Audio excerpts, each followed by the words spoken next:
ලෝකයේ එතෙක් මෙතෙක් නිෂ්පාදනය කරන ලද අති නවීනතම සතුරා මවිත කරන භීතියෙන් සලිත කරන ප්‍රහාරකයා.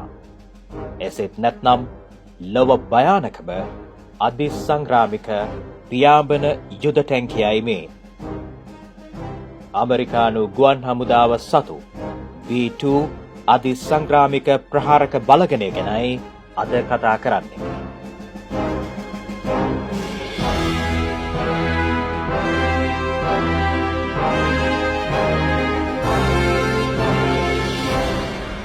ඇමරිකානු හමුදාවන් B2 හඳුන්වන්නේ සතුරු භූමියේ ප්‍රහාරක දොරටුව විවෘත කරන්නා ලෙසයි. සම්ප්‍රදායික ප්‍රහාරක ජෙට් යානාවල හැඩයෙන් සම්පූර්ණයෙන්ම වෙනස් වන B2 ගුවනේදී දිස්වන්නේ විශාල උකුස්සෙකු ලෙසයි. B2 සතුව ඇති ලෝකයේ කිසිදු ප්‍රහාරක ගුවන් යානාවක නැති සුවිශේෂීම ලක්ෂණය වන්නේ සතුරු භූමියට කිසි කෙනෙකුට නොදැනී ඇතුළු වීමේ හැකියාවයි. ඉන්පසු මෙහෙයුම සාර්ථකව නිමාකොට කිසිදු අතුරු ආන්තරාවක් නැතිව මව් කඳවුරට පැමිණීමේ හැකියාවද B2 සතුයි. මේ සුවිශේෂී ස්ටෙල්ත් හැකියාව ලෝකයේ කිසිදු ගුවන් යානයක නැහැ. සතුරු රේඩාර් පද්ධතිවලට හසු නොවීමේ සුවිශේෂී තාක්ෂණයක් B2 සතුවීම නිසා සතුරා විශ්මය ගන්වන බෝම්බ හෙලන්නා ලෙසයි මේ ප්‍රහාරකයා ලොව පුරා ප්‍රකටව සිටින්නේ. ඇමරිකාවේ නෝත්‍රොප් ග්‍රමන් සමාගමේ නිෂ්පාදනයක් වන B2 සංග්‍රාමික මෙහෙයුම් වලට එක්වන්නේ 1999 සිට. සතුරු රේඩාර් සංඛ්‍යාත වෙනත් දිශාවකට පරිවර්තනය කිරීමේ හා එම රේඩාර් සංඛ්‍යාත උරා ගැනීමේ අධි තාක්ෂණික හැකියාවකින් B2 සමන්විතයි.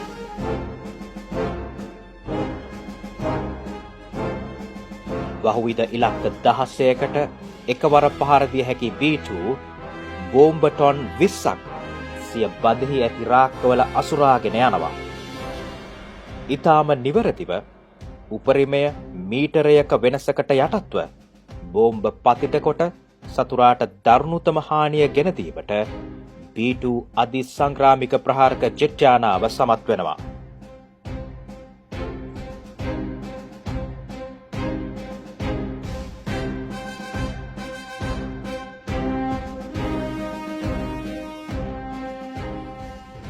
ගල්ෆ් කලාපයේ මෙහෙයුම්වලදී B2 බෝම්බ හෙළන දුර්ලභ අවස්ථාවකුයි මේ ඔබ දකින්නේ.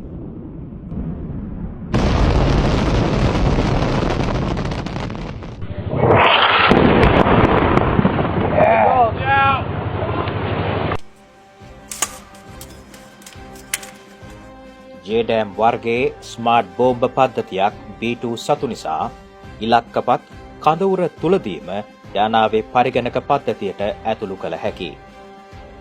බෝම්බ පතිත කිරීමේදී එම ඉලක්කයන් පාලනය කිරීම සැටලයිට් හරහා සිදුවෙනවා. මෙවැනි AGM ක්‍රූස් මිසයිල 12ක්ද යානාවේ බෝම්බ අසුරුණ බඳෙහි සවි කළ හැකියි.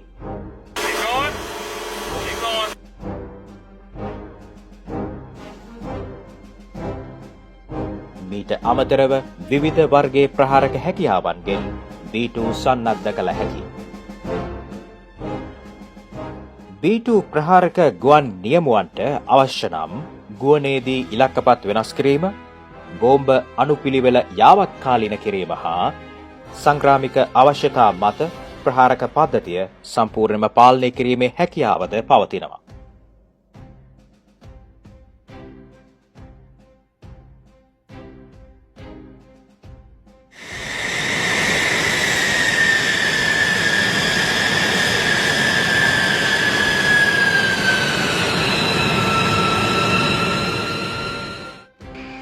සාමාන්‍ය ප්‍රහාරක ජෙට් යානා හා B2 ඇතුළු ස්ටෙල්ත් වර්ගයේ ප්‍රහාරක යානා අතර ඇති අනෙක් ප්‍රධාන වෙනස වන්නේ රැගෙන යන කිසිදු බෝම්බයක් හෝ අවියක් පිටතට දර්ශනය නොවීමයි.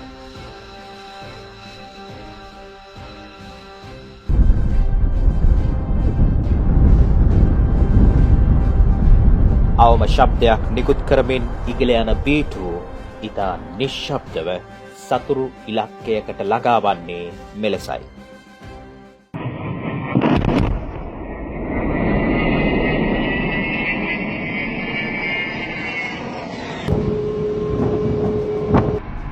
44ක කාලයක් එක දිගට ගුවනේ රැඳී සිටීමේ හැකියාව මේ අති සංග්‍රාමික ප්‍රහාරකයා සතුයි. මෙහෙයුම් කාලය දීර්ඝ කර ගැනීමට අවශ්‍ය නම් ගුවනේදී මෙසේ ඉන්ධන ලබා ගැනීම සිදු කරනවා.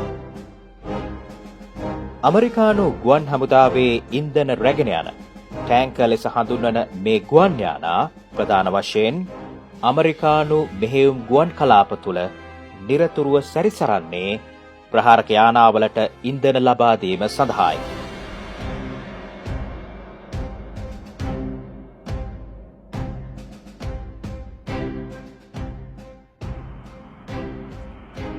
මෙහෙයුම් නිමා කර B2 ප්‍රහාරකයින් මෙසේ පැමිණෙන්නේ සිය මව්කඳවර වූ ඇමරිකාවේ මිසූරි ප්‍රාන්තයේ පිහිටි වයිට්මන් ගුවන් හමුදා කඳවුරට.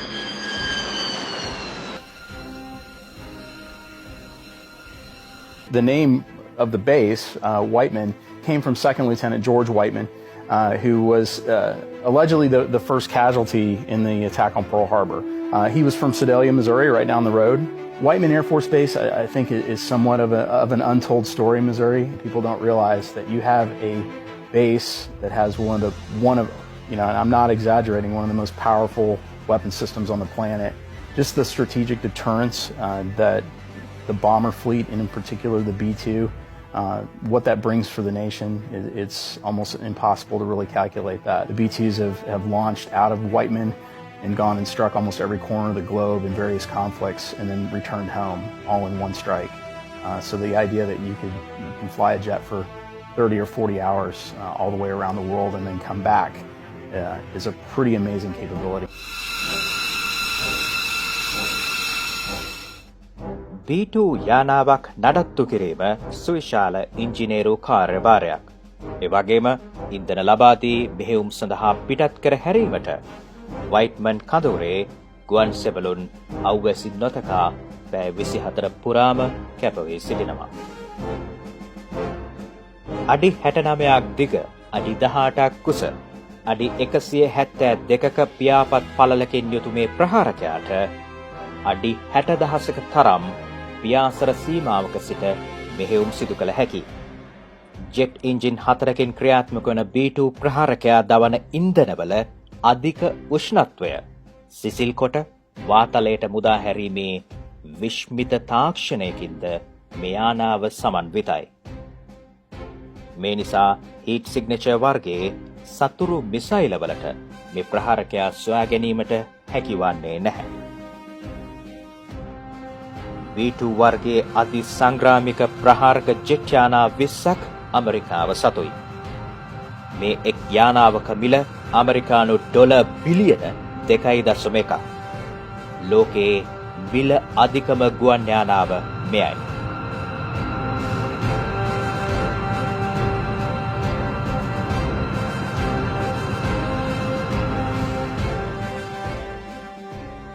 චීන ප්‍රහාරක ජෙට් යානා 40ක රැගෙන යන බෝම්බධාරිතාවක් එක් B2 යානාවක රැගෙන යා හැකියි. ඇමරිකාව ගුවන් සංග්‍රාම පිළිබඳ විශේෂඥයෙක්. ගල්ෆ් කලාපය ඇතුළු ලෝකයේ ඕනෑම ගුවන් කලාපයක මෙහෙයුම් කිරීමේ ධාරිතාව, අත්දැකීම් හා වෙඩි බලය ලෝකයේ කිසිදු ගුවන් හමුදාවක නැහැ. 20 වන සියවසේ හෝ 21 වන සියවසේ නවීන ප්‍රහාරක තත්ත්වයන් යටතේ කිසිදු යුද අත්දැකීමක් චීනයට නැහැ. මාධ්‍ය මෙහෙයුමකින් පමණක් B2 වැනි මේ ප්‍රහාරකයින් සමග සමවන්නට සිටීම ඔවුන්ගේ යුද ගුවන් හැකියාව ගැන කියන කදිම නිදර්ශකයක්. චීනය විසින් දකුණු චීන මුහුදේ බලහත්කාරයෙන් අල්ලාගෙන සිටින දූපත් දහසයකට සමාන්තර ප්‍රහාර දහසයක් එක පියාසැරියකදී එක B2 ප්‍රහාරකයෙක් යොදවා අවශ්‍ය නම් සිදු කිරීමේ හැකියාව ඇමරිකාව සතුයි.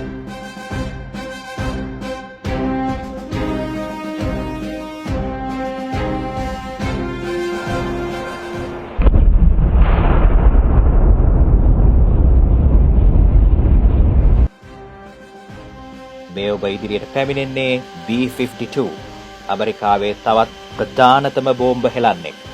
මේ යානාවේ ඉතිහාසය හා විකාශනය දෙවන ලෝක යුද සමයේ සිට දිවෙන්නක්.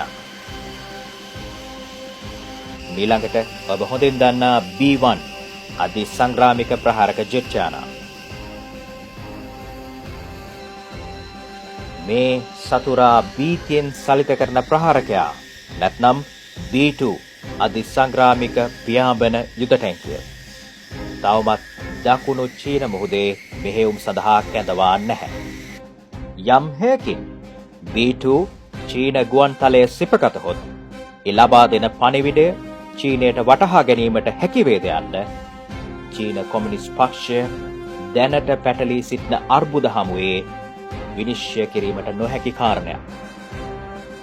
ආර්ථික පරිහානිය නැමැති වෛරසයද දැන් චීනයට ඇතුළු වී තිබෙනවා. B-52, B-1 හා B-2 ප්‍රහාරකයන් ඉලක්ක සඳහා තමන්ට නිශ්චිත මොහොත එළඹෙනතුරු මෙසේ එක් වී යුද අභ්‍යාසවල නිරත වීම දැන් සිදු වෙනවා.